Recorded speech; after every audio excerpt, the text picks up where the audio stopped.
So hello gamers and welcome back to my channel normal gaming. तो आज मैं आपको दिखाने वाला हूँ फ्री फायर के न्यू अपकमिंग m1887 की स्किन और बहुत सारी न्यू टॉप अप इवेंट आने वाला है, उसके बारे में बताऊंगा मैं कौन सा हमारा न्यू टॉप अप इवेंट होने वाला है अपकमिंग। इसके बाद जो हमारा 29 जुलाई को आएगा वो टॉप अप इवेंट मैं आपको दिखाऊँगा और गाइज़ बहुत कुछ। तो गाइज़ वीडियो में बने रहिए और चैनल को सब्सक्राइब कर दीजिए और वीडियो को लाइक कर दीजिए। गाइज़ प्लीज़ सब्सक्राइब कर दीजिए। तो चलिए गाइज़ वीडियो को शुरू करते हैं। तो देख लीजिए आपकी स्क्रीन के सामने है हमारी न्यू m1887 की स्किन। तो गाइस देख लीजिए बहुत ही ओपी है, इसमें से ब्लू कलर की फायर निकल रही है। तो गाइस देख सकते हैं आप अपनी आंखों के सामने कितनी ओपी है। तो गाइस मैं भी आपको इसे क्लियरली जूम करके दिखाता हूँ कैसी लगती है। देख लीजिए गाइस कितनी ओपी है हमारी m1887 की स्किन। तो गाइस हमारी जो न्यू शार्क को एक्सएमेट आने वाली है वो दिखाता हूँ मैं आपको। ये क्लियरली नहीं है कुछ भी गाइस, सॉरी इसके लिए, क्योंकि गाइस ये VFX हो जाता है, उसकी वजह से प्रॉब्लम हो रही है, यहाँ पे दिख नहीं रहा है।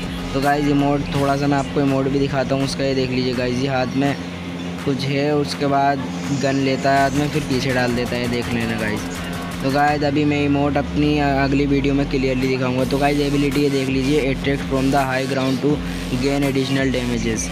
देख लिया आपने। और VFX लेवल 1 to 7 तक मैं आपको दिखाऊँगा VFX से कैसा इफेक्ट आएगा उसमें। ये देख लीजिए गाइस, लेवल 5 पे, लेवल 6 पे ये इफेक्ट होगा और लेवल 7 पे ये पिंक हो जा रहा है, लेकिन ऐसा इफेक्ट आएगा उस पर हमारी एक्सएमेट के ऊपर। और गाइस हमारा न्यू टॉप अप इवेंट है, देख लीजिए ये हमारी 500 डायमंड टॉप अप करने पे स्किन है और ये 100 डायमंड टॉप अप करने पे हमारा वो स्काई बोर्ड। तो देख लीजिए गाइस कितना ओपी है। मैकलेरन इवेंट का है टॉप अप हमारा। और ये देख लीजिए गाइस, ये हमारी ग्लू वॉल है मैकलेरन इवेंट की। तो मैकलेरन टॉप अप आने वाला है हमारा बहुत जल्द 29 जुलाई को। 100% डेट कन्फर्म है, 29 जुलाई को आ जाएगा हमारा ये मैकलेरन टॉप अप इवेंट। तो गाइस बने रहिए वीडियो में। और हमारा न्यू पेट जो आने वाला है मैं अभी आपको वो भी दिखाऊंगा। तो गाइस देख लीजिए आपकी स्क्रीन के सामने हमारा न्यू टाइगर पेट। तो गाइस आज के लिए बस इतना ही। Thanks for watching. वीडियो को लाइक करिए, चैनल को